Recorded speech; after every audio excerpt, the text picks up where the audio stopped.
إزاي فيلم مصري لمخرج شاب وممثلين مش ممثلين وصل إنه يدخل المسابقة الرسمية في مهرجان كان ويتم اختياره لتمثيل مصر في الأوسكار عن فئة أفضل فيلم غير ناطق بالإنجليزية وكمان يفوز ب10 جوائز من مختلف مهرجانات السينما في العالم. الفيلم صاحب الحكاية دي هو فيلم يوم الدين، وده موضوع حلقة النهاردة.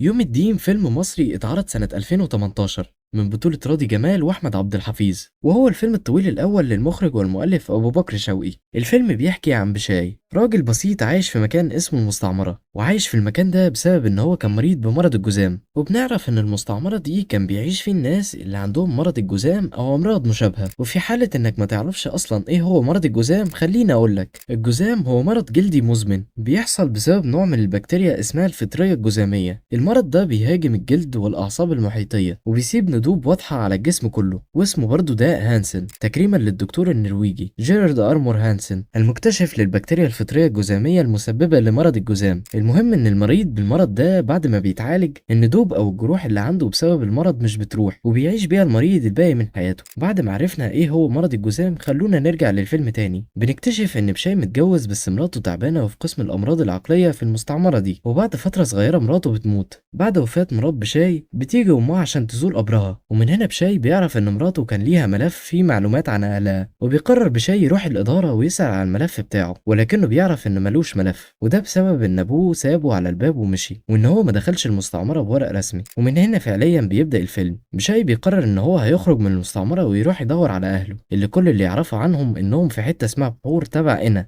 انت منين؟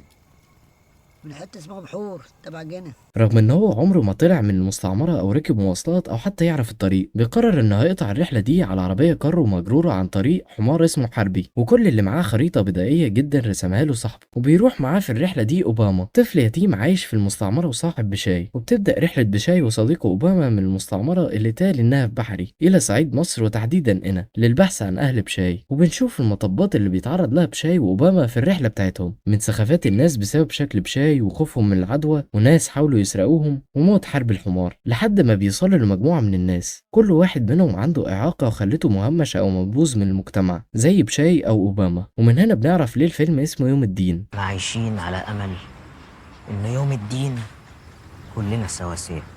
وبيكمل بشاي رحلته مع صديقه أوباما لحد ما بيوصلوا لمكان أهل بشاي، وبشاي بيرجع لبيته وبيشوف أبوه اللي سابه من سنين كتيرة قوي قدام باب المستعمرة ومشي وما شافوش تاني. ولكنه بيعرف إن هو مش هيقدر يعيش مع أهله على طول، وإن مكانه المناسب هو المستعمرة اللي عاش فيها عمره كله تقريبا مع ناس شبهه وما يحسش وسطهم إن هو غريب أو منبوذ أو غير مرغوب فيه. وبيقرر بشاي إن هو يرجع المستعمرة هو وأوباما، وهنا بيخلص الفيلم.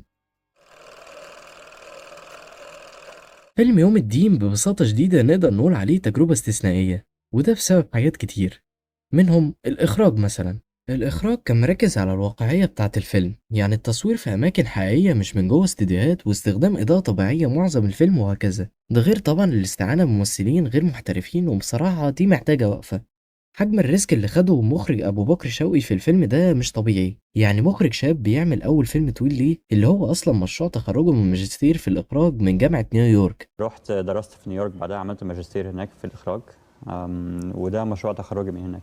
وبيقرر انه يستعين بناس اول مره تقف قدام كاميرا مش عشان يشاركوا في الفيلم، عشان يبقوا ابطاله. ريسك مفهوش منطقه رماديه، يا الفيلم ينجح ويعجب الناس ويخلي العين على مخرج صاعد، يا هيبقى فيلم وحش وتجربه تحسب عليه مش ليه. وده طبعا بسبب ان المخرج هو المسؤول عن المشروع وهو المسؤول عن اختيار الممثلين. لكن ابو بكر شوقي قدر يتعامل مع كل ده باحترافيه شديده جدا، وكل اختياراته اللي قلنا عليها ريسك كانت سبب اساسي في نجاح الفيلم. راضي جمال واحمد عبد الحفيظ قدموا اداء حقيقي ومتصدق وخدم واقعيه الفيلم والحدوته اللي بتتحكي. وبمناسبه الحدوته، فكره الفيلم او القصه بتاعته بتوحي ان هو فيلم كئيب، وده مش كلامي لوحدي، ده كمان الانطباع الاول لمحمد حفظي احد منتجي الفيلم. بصراحة لما سمعت عن الموضوع حسيت الموضوع ممكن يكون يعني الجمهور ما يتقبلش قوي فكرة زي دي، او يبقى الفيلم قاتم، او يبقى تناول الفيلم مايل اكتر للكآبة وكده، فحسيت ان يعني الشخص اللي حكى لي عنه يعني ما اهتمتش قوي وقتها.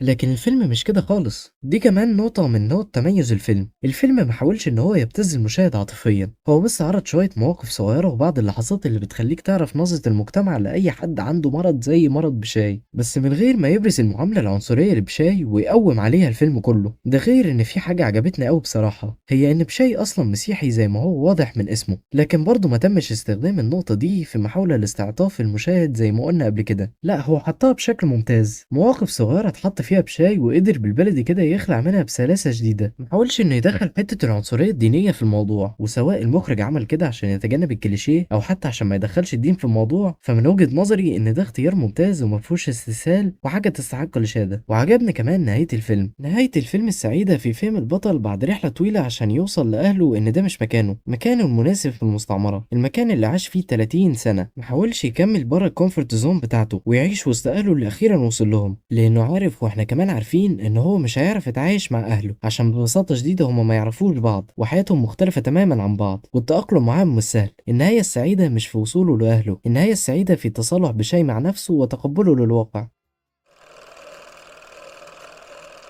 بعد ما قلنا مميزات الفيلم، خلينا دلوقتي نقول بعض العيوب أو الحاجات البسيطة اللي كان ممكن تخلي الفيلم أحسن بكتير جدا. إيقاع الفيلم في التلت الأول بطيء نوعا ما، وشايف إن هو كان المفروض يبقى أسرع من كده، وتقديم الشخصيات يبقى أسرع شوية. في التتابع ده من الفيلم، أوباما بتقع عليه العربية وبيغمى عليه، وبعدين بشاي بيشيل وبيروح بيه المستشفى، وبشاي بيطلع من المستشفى وبيتقبض عليه، وبعدين بيهرب وبيرجع عند العربية يلاقي أوباما واقف مستنيه. في هنا شوية تساؤلات بقى، هو إزاي أوباما رجع عند العربية لوحده؟ يعني هو في بلد ما يعرفهاش واغمى عليه والمفروض إنه ما يعرفش طريق المستشفى. ونفس الكلام على بشاي، بعد ما هرب من البوليس والراجل اللي هرب معاه سابه ويمشي، برضه راح عند العربية رغم إن هو هرب مع حد في بلد ما يعرفش فيها حاجة، ده طبعا بعيدا عن إن البوليس مدورش عليه تاني ومشي وكمل رحلته عادي. المستعمرة اللي بشاي وأوباما كانوا فيها دي أصلا مكان حقيقي وموجود في منطقة أبو زعبل، والمكان اللي فيه أهل بشاي في قنا. إزاي بقى هو مشي كل ده من غير ما ولا كمين يوقفهم؟ أي نعم أنا شايف إن النقطة دي تم تجنبها عشان ده موقف ملوش مهرب، لأن بشاي أصلا مش معاه أي نوع من الإثباتات الشخصية. آخر حاجة هنقولها في عيوب الفيلم وهي تفضيل شخصي، بصراحة ما نقدرش نقول إنه عيب في الفيلم. الحوار في المشهد ده شايف إن هو قلل من قوة المشهد، يعني المشهد كان هيبقى أقوى بكتير لو كان بشاي يتكلم وقال اللي عايزه وأبوه ما يردش، ويكتفي المخرج بنظرات الأب ورد فعله في الآخر. المشهد كان هيبقى مؤثر أكتر بكتير، ولكن ده ما يمنعش إن المشهد حلو جدا، ودي مجرد تفضيلات شخصية.